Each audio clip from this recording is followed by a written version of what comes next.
अस्सलाम वालेकुम दोस्तों, कैसे हैं आप सब लोग? खैरियत से हैं?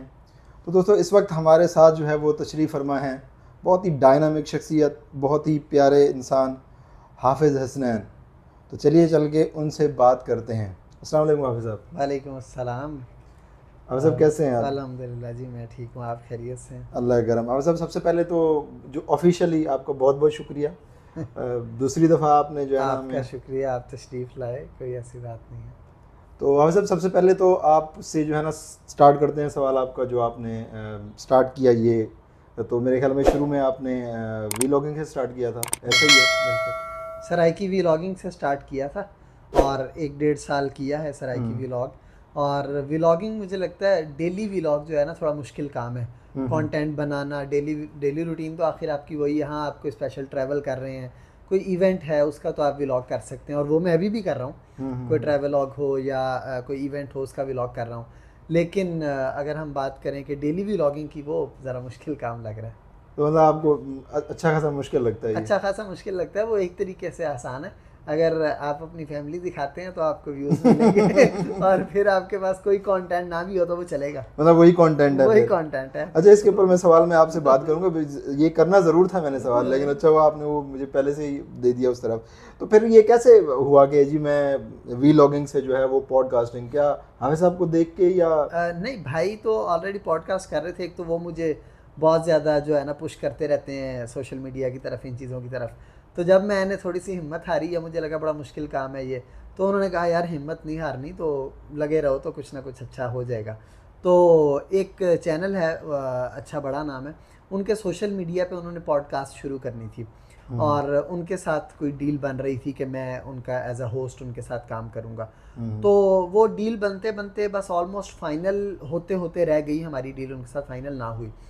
तो भाई ने कहा और मेरे भी जहन में आया कि यार ये जो किसी के चैनल पे करनी है, ऑलरेडी हाँ, हम खुद लोग क्यों कर ना। रहे हैं सब कुछ, तो हम अपना शुरू कर लेते हैं। सेटअप भी सब कुछ है हमारे पास। हम्म। तो मुझे लगा ये बेहतर ऑप्शन है और मैंने पॉडकास्ट शुरू कर दी। नाम बता सकते हैं उनका कि किस तरह? नाम बताने में कोई हर्ज तो नहीं है। बड़ा चैनल है, लाहौर, मतलब पूरे पाकिस्तान में। उनके सोशल मीडिया के लिए, उनके जो मेन स्ट्रीम मीडिया, उनका इलेक्ट्रॉनिक मीडिया, उसकी बात नहीं कर मतलब नाम नहीं लेंगे आप? रहा। बस ऐसे ही है। मैं हाफिज़ साहब जिस तरह कहते हैं ना कि आपने ये नहीं करना, मैं वही वाली करना चाह रहा हूँ कि हाफिज़ साहब के भाई से इस तरह का सवाल कर लूँ।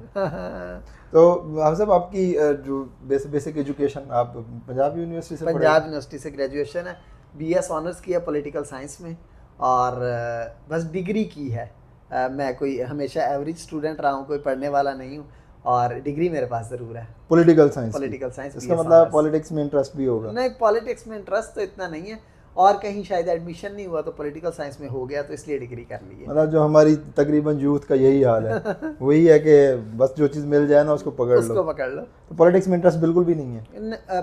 कोई ख़ास इंटरेस्ट नहीं है। पहले तो बिल्कुल ही नहीं था, अब थोड़ा बहुत है खान साहब की वजह से। अच्छा, खान साहब की वजह खान से? साहब की वजह से मैंने ज़िंदगी में पहली दफ़ा वोट कास्ट किया। और मेरा वोट चोलिस्तान में है, भावलपुर से आगे हमारा गांव है। और मैं और मेरे अब्बू और भाई, हम लोगों ने ट्रैवल किया स्पेशल। पहली दफ़ा मैंने ट्रैवल किया है, मैं वोट डालने के लिए गया हूँ। और हमारे गांव में कोई प्रेजेंस नहीं है पीटीआई के, और इस दफ़ा तो वैसे ही हालात नहीं थे उनके, चूँकि तो कोई प्रेजेंस नहीं है। हमें पता था कि उधर वोट हम डालने जा रहे हैं, लेकिन स्पेशल एक वो था कि नहीं जाना है वोट डालने के लिए। तो वहाँ गए और खान साहब को वोट डाला। तो कौन जीता वहाँ से? वहाँ से तो दो पार्टीज़ हैं। एक तारिक बशीर चीमा साहब हैं, हमारे हल्के से मशहूर आदमी हैं। और एक चौधरी सऊद मजीद साहब हैं, नून लीग के बहुत अच्छे आदमी हैं चौधरी सऊद मजीद साहब। लेकिन मैंने वोट उनको नहीं दिया। वैसे उनकी शख्सियत बहुत ज़बरदस्त है, बहुत अच्छे इंसान तो है वो। 47 से जीते हैं या 45 से? 47 से जीते हैं तारिक बशीर चीमा साहब। 45 से चौधरी सऊद मजीद साहब जीत चुके थे। अच्छा, मतलब हाँ, वो बड़ी वाज़ेह है वहाँ पे। He is a genuine winner? जी जी, जनरल विनर नून लीग है वहाँ पे। और पीटीआई ने 33,000 वोट लिए। हमारा बहुत बैकवर्ड एरिया है, गांव है, और वहाँ पे 33,000 वोट लेना बहुत बड़ी बात थी। वहाँ जानता ही कोई नहीं था हाकिम अली रंधावा को कि ये कौन है, लेकिन उनको 33,000 वोट डले। इमरान खान को तो लोग जानते वैसे नहीं। ये तो अब इस दफ़ा ऐसा ही हुआ है कि वो वही वाली बात हुई है, हाँ, खंबे को भी वोट पड़े हैं। ऐसे ही है, ऐसे ही है जी। तो आपकी तरफ भी मतलब यही वाला सीन चल यही रहा है? वाला सीन था, बिल्कुल यही वाला सीन था। लेकिन वहाँ जो कंपटीशन हमेशा से रहा है, वहाँ दो पार्टीज़ हैं। काफ लीग से तारिक बशीर चीमा साहब होते हैं और नून लीग से चौधरी सऊद मजीद साहब होते हैं। और चौधरी सऊद मजीद साहब बहुत शानदार इंसान है। चीमा साहब भी बहुत अच्छे हैं, अच्छे काम करवाते हैं। लेकिन जो ये रियलिटी है, मैं तो वो बता रहा हूँ, फॉर्म अच्छा, 45 और तारिक 47 में। बशीर चीमा से मुझे एक बात याद आई। उनका एक जो है ना बहुत बड़ा स्कैंडल चला था। उनके बेटे का। हाँ जी बिल्कुल, मतलब उनका इस वजह से कि बाद में फिर उनकी टसल हो गई इकरार हसन साहब के साथ और वो सारा सीन चला। तो ये जो स्कैंडल था, क्या इसका असर उनके वोट बैंक पे पड़ा? उनके वोट बैंक पे उनका बेटा तो नहीं जीता, वरीदा चीमा भी एक सीट पे खड़े थे। अच्छा, लेकिन वो नहीं जीते, तारिक बशीर चीमा साहब जीते हैं। और वलीदा चीमा छोटी सीट पे थे एमपीए की। और शायद इस चीज़ का फ़र्क पड़ा हो। मेरा इस बारे में कोई क्योंकि तजुर्बा नहीं है तो मैं कुछ कह नहीं सकता। मतलब वोटर्स में कोई इस तरह की कोई खास कोई नहीं था, कोई ख़ास चीज़ वहाँ नज़र नहीं आई। मतलब उनका अच्छा वोट बैंक है बहरहाल वहाँ पे। ज़ाहिर है उनके वालिद साहब का वोट बैंक है तो उनका वोट बैंक है। मतलब आबाई उनका चलता आ रहा है वो। आबाई उनका चलता आ रहा है। सही सही। अच्छा, मतलब कि ये वाली बात तो चलो पॉलिटिक्स में हम जो है ना उस तरफ चले गए। आपने साफ ज़ाहिर हर एक का अपना पॉइंट ऑफ व्यू होता है। आपने हिफ्स भी किया हुआ है माशाल्लाह से। तो ये रिलीजियस कौन से ऐसे बंदे हैं जिनसे आप बहुत ज़्यादा इंस्पायर हैं करंट लॉट में हम बात करें? करंट मेरा ख्याल है मौलाना तारिक जमील साहब एक ऐसी शख्सियत है। बहुत सारे लोग हैं लेकिन मौलाना तारिक जमील साहब, मुफ्ती तकी उस्मानी साहब, मुफ्ती तारिक मसूद साहब, मेनली मौलाना तारिक जमील साहब से मैं बहुत इम्प्रेस्ड हूँ। और उनकी बातें असल में उसकी एक वजह है कि वो नफ़रत की बात ही नहीं करते, सिर्फ प्यार मोहब्बत की बात करते हैं, फ़िरका वारियत की बात नहीं करते। और तो मतलब इसका ये हुआ कि हम नियर फ्यूचर में देखेंगे कि आपका पॉडकास्ट मौलाना साहब के साथ वेरी सून इंशाल्लाह। पाइपलाइन में है? हाँ, पाइपलाइन में है, वेरी सून। भाई का उनके साथ चूँकि बड़ा ज़बरदस्त ताल्लुक़ है तो ये हमारी खुशकिस्मती है कि हमारा उनके साथ ताल्लुक़ है। ठीक। अच्छा हसनैन भाई, लास्ट टाइम आपसे जो मुलाकात हुई थी तो बातों बातों में एक बात जो है ना मैंने नोट की थी, वो ये कि आपका इंटरेस्ट वर्ड्स द पोइट्री। हाँ, बहुत ज़्यादा है। तो और साथ साथ आपने जो है ना चंद एक जो आजकल के दौर के मतलब मशहूर भी हैं, शोरा हजरात हैं, उनका भी आपने नाम लिया था। तो मतलब आजकल के दौर में कौन सा ऐसा है जिसको आप कहते हैं कि यार नहीं इसको सुना जा सकता है? खलील रहमान कमर साहब के अलावा उनका तो मतलब उनकी अगर कंट्रोवर्सी को अलग कर लिया जाए ना तो he is like genuine writer, उनसे बड़ा कोई बंदा नो डाउट पाकिस्तान में करंट लॉट में ऐसे ही कोई नहीं है। वो कंट्रोवर्सी देखें, हर एक अपना वो मामला है। तो कौन सा ऐसा बंदा है जिसको आप जिसकी पोइट्री आप सुनते हैं, आप कहते हैं यार ये आजकल मतलब मैं शायद नौजवान जो हमारे शायर हैं उनको ज़्यादा सुनता हूँ। अज़हर फ़िराक साहब हैं, हमारे भावलपुर से ही हैं तो मुझे बहुत पसंद है। उसके बाद उमैर नजमी है, रहीम यार ख़ान से हैं, हमारी साइड ही हो गई। और उसके बाद मैं अब्बास ताबिश साहब हैं, वैसे विहाड़ी से हैं वो भी और रहते चूँकि लाहौर में हैं, उनको बहुत पसंद करता हूँ। अभी मैंने इफ्तिखार आरिफ साहब के साथ पॉडकास्ट किया तो उनको भी मैं सुनता हूँ। वो तो खैर बहुत सीनियर शायर हैं, वो तो इफ्तिखार साहब उनकी अक्सर चीज़ें हमारे चूँकि ऊपर से गुजर जाती हैं तो कौन सा ऐसा करंट लॉट में कोई ऐसा शेर जो आपको बहुत पसंद हो सुनाना चाहिए? वो तो मेरे पास मैं बहुत ही ज़्यादा अशार हैं जो सुनाना चाहता हूँ हमेशा से। अज़हर फ़िराक साहब का एक शेर मुझे बहुत पसंद है। गज़ल के 3 अशार हैं कि यही तो दरिया को तर्क करके यहाँ तक आने में मसलहत है कि मेरे हिस्से की तिश्नगी को तेरे प्याले से जाना जाए। बहुत गनीमत है हमसे मिलने कभी कभी के ये आने वाले, वगरना अपना तो शहर भर में मकान ताले से जाना जाए।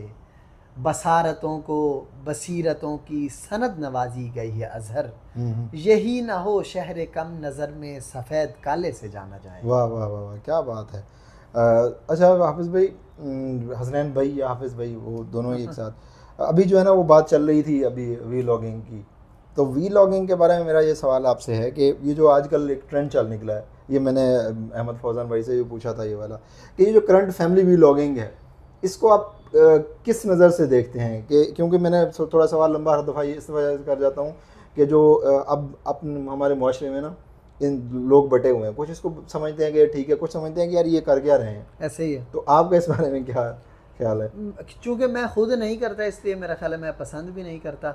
हम ज़ाहिर एक मशरक़ी मुआशरे में रहते हैं, फिर ख़ास तौर पे अगर मैं अपनी बात करूँ हमारा रिलीजियस बैकग्राउंड है तो मेरा ख्याल है बड़ी गैर मुनासिब चीज़ है। मैं जब व्लॉग करता हूँ ख़ास तौर पे अगर मैंने ट्रैवल किया है, हम दुबई गए, श्रीलंका गए, मालदीव्स गए, मैंने वहाँ भी व्लॉग सराइकी में ही किए। एक तो मुझे अपनी ज़बान पे बड़ा प्राउड है। तो और मैं फैमिली के साथ ही ट्रैवल करता हूँ, मेरी बेगम बच्चे साथ होते हैं अक्सर। तो कोई एक भी व्लॉग मेरा ऐसा नहीं है जिसमें मेरी बेगम की वॉइस भी आ गई हो। अगर मैं व्लॉग कर रहा हूँ और वाइफ ने कुछ बोल दिया पीछे से बेटी को बेटे को, तो वो वहाँ से भी वो मुझे एडिट करना होता है। तो ऐसा कभी नहीं किया। और इसलिए मैं इस चीज़ को पसंद भी नहीं करता कि ये बड़ी गैर मुनासिब सी चीज़ है। लेकिन कुछ लोग समझते हैं कि यार for the purpose of entertainment, तो व्हाई नॉट, क्या है इसमें, मतलब अगर आप डक्की भाई का देखें ना, देखें। देखें सादा सी बात है, अगर मेरे व्लॉग पे 1000 व्यूज़ आ रहे हैं और मेरी वाइफ मेरे साथ है व्लॉग में तो 1 लाख आ रहे हैं, तो व्यूअरशिप मेरी नहीं है और वो जो पैसे आ रहे हैं वो मेरे नहीं तो है। क्रेडिट गोज टू हर।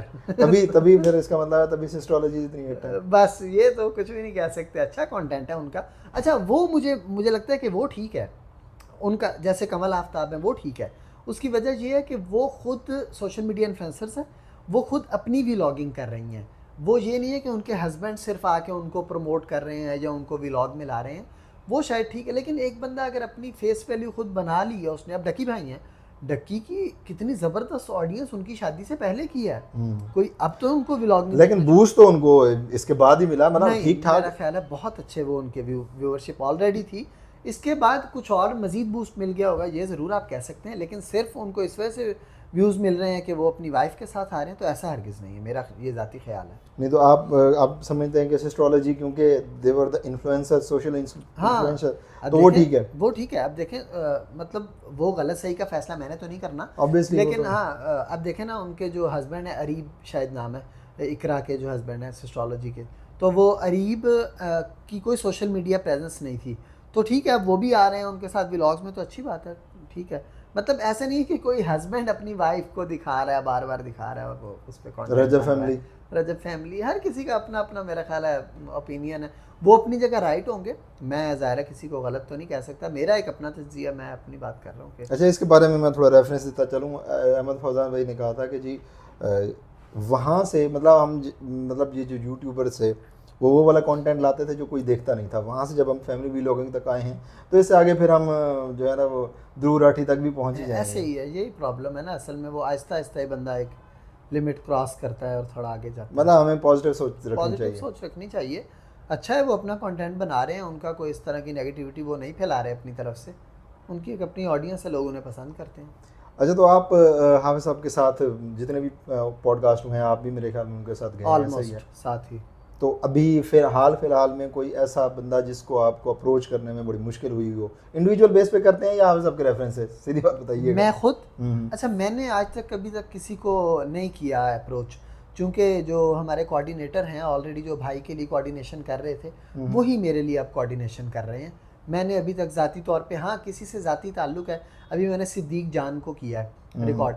अब सिद्दीक जान को भाई ने भी रिकॉर्ड किया है ऑलरेडी, तो मेरा एक बड़ा करीबी दोस्त है, वो सिद्दीक जान के कज़न है, तो मैंने उसको कहा, मैं इस्लामाबाद में था इत्तफाकन, और मुझे ख़्याल आया कि मैं अपने दोस्त को मैसेज करूं, वसीम उनका नाम है, तो मैंने कहा यार मैं इस्लामाबाद में हूँ, तो सिद्दीक भाई से पॉडकास्ट हो सकती है? उसने कहा बिल्कुल हो सकती है, वो अवेलेबल है। उसने मुझे टाइम बना दिया, घर का एड्रेस दे दिया, हम वहाँ पहुँच गए और फ़ौरन रिकॉर्ड हो गई हमारी पॉडकास्ट। तो वो मेरे पास एक क्योंकि डायरेक्ट रेफरेंस था तो मैंने उससे रब्ता कर लिया, और अदरवाइज़ जो कोऑर्डिनेशन है वो सारी सकलैन मूसा खेलवी को मैंने किया, सराइकी सिंगर है, वो मेरे अच्छे दोस्त हैं और काफ़ी पुराना उनसे ताल्लुक़ है, तो उनको ज़ाहिर मैंने डायरेक्ट अप्रोच करना था। इस तरह से ये डिपेंड करता है। सलीम अलबेला साहब को मैंने किया है, सलीम अलबेला साहब के भतीजे हमारे टीममेट हैं और उसके वो सगे ताया हैं जो हमारे टीममेट हैं, तो उसने कहा कि मैं ताया अबू का करवा देता हूँ। तो ये तो डायरेक्ट जहाँ रेफरेंस है वहाँ डायरेक्ट किया है, अदरवाइज़ वही भाई वाला चैनल यूज़ कर रहे हैं कि कोऑर्डिनेशन भाई कर रहे हैं, वो जो हमारे कोऑर्डिनेटर हैं। लेकिन एक चीज़ है, वो कोऑर्डिनेटर ये नहीं बता रहे कि हाफ़ साहब के भाई हैं, इन्होंने आप सब पॉडकास्ट करनी है, वो मेरा वो उन्हें बताते हैं और आसानी से मिल जाती है। तो मतलब हम ये समझें कि आप पॉडकास्ट में भी नेपोटिज्म आ गया। बस समझ लें आ गया, ऐसा ही है ना, मतलब आप देखना एक चेन निकली, माशाल्लाह अब आपके बेटे होंगे तो वो भी पॉडकास्ट बनेंगे। देखें क्या बनते हैं जी। अच्छा हसन भाई, मैंने यहाँ साहब से एक सवाल पूछा था, आपसे वही पूछूंगा, कौन सी ऐसी शख्सियत है इस सारे लॉट में जैसे आप बहुत ज़्यादा इन्फ्लुएंस, आप कहते हैं यार इसका तो मिल जाए तो क्या बात है? वैसे आप लोगों की मेरे ख्याल में अप्रोच ऐसी है कि अब ऐसा कोई है नहीं जो, हाँ अब कोई ऐसी विश लिस्ट नहीं रह गई। भाई की विश लिस्ट में 2 लोग थे, हाँ वो एक मौलाना तारिक जमील साहब और एक अताउल्लाह साहब, तो अताउल्लाह भी हो गए हैं, मौलाना 2 दफ़ा हो गए हैं, तो बस। आपकी विश लिस्ट में ऐसा कोई बंदा नहीं? मेरी विश लिस्ट में भी मौलाना तारिक जमील साहब और अताउल्लाह, हम दोनों भाइयों की विश लिस्ट शायद सेम होगी, क्योंकि हमने बचपन से अताउल्लाह को सुना है या मौलाना को सुना है, खैर दोनों ऑपोजिट चीज़ें हैं, तो लोग कहेंगे हाँ ये कहेंगे ठीक है, एक तरफ मौलाना पसंद है, दूसरी तरफ अताउल्लाह से। बिल्कुल, हमने जब हम भावलपुर से चूँकि बिलोंग करते हैं, लाहौर से भावलपुर जाना, तो हमने लाहौर से भावलपुर में सिर्फ अताउल्लाह ही सुना है। सफ़र में हमने शायद कोई और चीज़ नहीं सुनी कभी। तो बस हर किसी वैसे अब लाला जो है ना एजेड भी हो ज़ाहिर है गए आप एजेड हो गए हैं, आप सराइकी गायकी में और बहुत बहुत सारी ऑप्शंस बन गई हैं, तो उनको भी सुनते हैं हम लोग, लेकिन सुनते सराइकी ही हैं। मैं इस मामले में रेसिस्ट हूँ। अच्छा, ये वैसे बड़ी बात कर दी आपने। वैसे वो एक देखें अपनी मदर लैंग्वेज के साथ एक आपका जो है ना एक लगाव होता है, लगाव होता है, प्यार होता है। तो मुझे वो अपने वैसे इलाके तो से, अपनी सारी language सावधानी से बहुत अपनी प्यार है। सारी जो है ना वो ज़बानें अपनी ही हैं, तो एक लगाव तो होता ही है। बिल्कुल ज़ाहिर। अच्छा सुनील भाई, अभी जो मैं आपसे ये पूछना चाहूँगा कि नए जो यूट्यूबर्स हैं जितने, अब देखें मेरे ख्याल में डेली अगर आप डाटा निकालें, मुझे इसका डाटा पता नहीं है, अगर डाटा निकालें डेली की तादाद पता नहीं कितने हज़ारों की तादाद में बनते होंगे और हज़ारों की तादाद में छोड़ भी जाते होंगे। ये बहुत से ऐसे लोग हैं जब वो देखते हैं ना, आपको देखते हैं, हाफिज़ भाई को देखते हैं, किसी और को देखते हैं, तो कहते हैं यार ये तो इतना आसान काम है। तो जो नए आने वाले यूट्यूबर्स हैं उनके लिए क्या ऐसा पैगाम देंगे कि छोड़ के ना जाएं? और ये देखें आजकल एक तो मैं पैगाम इसलिए भी शायद मेरी बात की वैल्यू नहीं है कि मैं खुद दरमियान में छोड़ गया, तो लेकिन मैंने एक चीज़ देखी है कामयाब होने के लिए, अगर आप यूट्यूब मतलब सोशल मीडिया पे आप आ गए हैं ना, सिर्फ कंसिस्टेंसी चाहिए इसमें।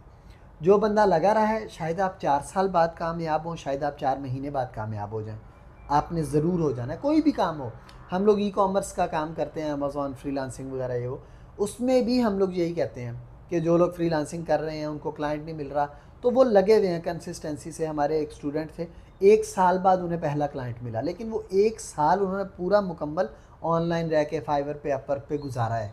तो ये जो कंसिस्टेंसी थी ना, यही चाहिए। यूट्यूब है, कोई भी काम है, सोशल मीडिया पे मुझे लगता है बहुत ज़रूरी है। आप वीडियोज़ डालते हैं, आप देखें ना, आपने 1 महीना वीडियोज़ डाली हैं, आपको व्यूवरशिप नहीं आई तो आप डिसअपॉइंट हो जाएंगे ऑब्वियसली।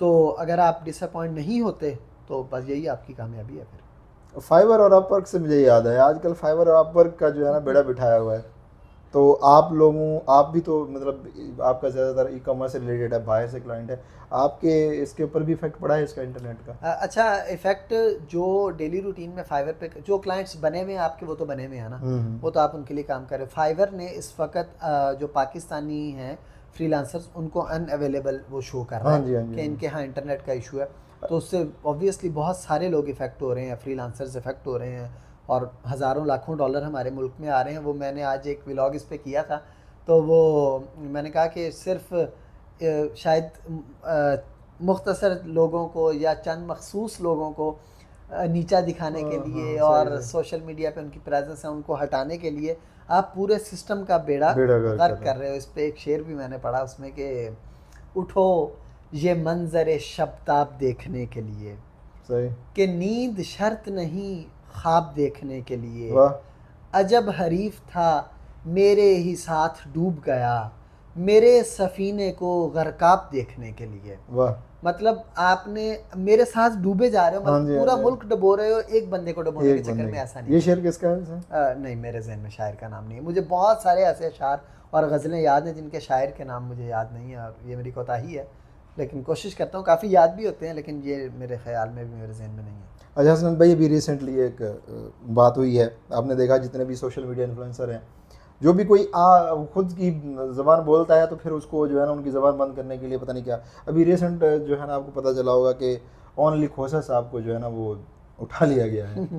तो ये ट्रेंड जो है ना कहीं हमें जो है ना वो डराता है, और हम कोशिश करते हैं कि जी हम इन चीज़ों से जो है वो दूर रहें। तो क्या ख्याल है आपका, ये किस तरफ हम चल पड़े हैं? इस पे एक शेर है कि उठा लिए गए वो जो उठा रहे थे सवाल, उठा लिए गए वो जो उठा लिए गए वो जो उठा रहे थे सवाल, मगर सवाल तो अब भी वहीं पड़ा हुआ है। वाह, क्या बात है। एक तो ये है कि हम लोग शायद ज़्यादा नेगेटिव हो गए हैं, बहुत ज़्यादा नेगेटिव भी नहीं होना चाहिए। और हम लोग अगर एक चीज़ को लेके, मैंने ये देखा है हमारे मुल्क में शायद ये चीज़ है कि जो पीटीआई का सपोर्टर है ना, वो पीटीआई की गलत चीज़ को भी सही साबित करने में लगा हुआ है। नून लीग का जो सपोर्टर है वो भी गलत चीज़ को सही साबित करने में लगा हुआ है। सही को सही कहना चाहिए, गलत को गलत कहना चाहिए। हर बंदा इंसान है, कोताहियाँ होती हैं, तो हर पार्टी में कोताहियाँ भी हैं, खूबियाँ भी हैं, और इस पे तो मेरा ख्याल है अब हम क्या गुफ्तगू कर सकते हैं। अब कोई अगर एक ही चीज़ को लेके बैठ के, या हमारे जो इदारे हैं उनके ख़िलाफ़ अगर आप इतना नेगेटिव बोलना शुरू हो गए हो, बात करना शुरू हो गए हो, तो ये भी ज़ाहिर मुनासिब नहीं है। हाँ, मतलब जिस वजह से फिर वही सारे के सारे मामला ख़राब होते हैं। चलें जी हसन भाई, बहुत शुक्रिया आपके टाइम का, बहुत मेहरबानी। आपका शुक्रिया, आप तशरीफ़ लाए।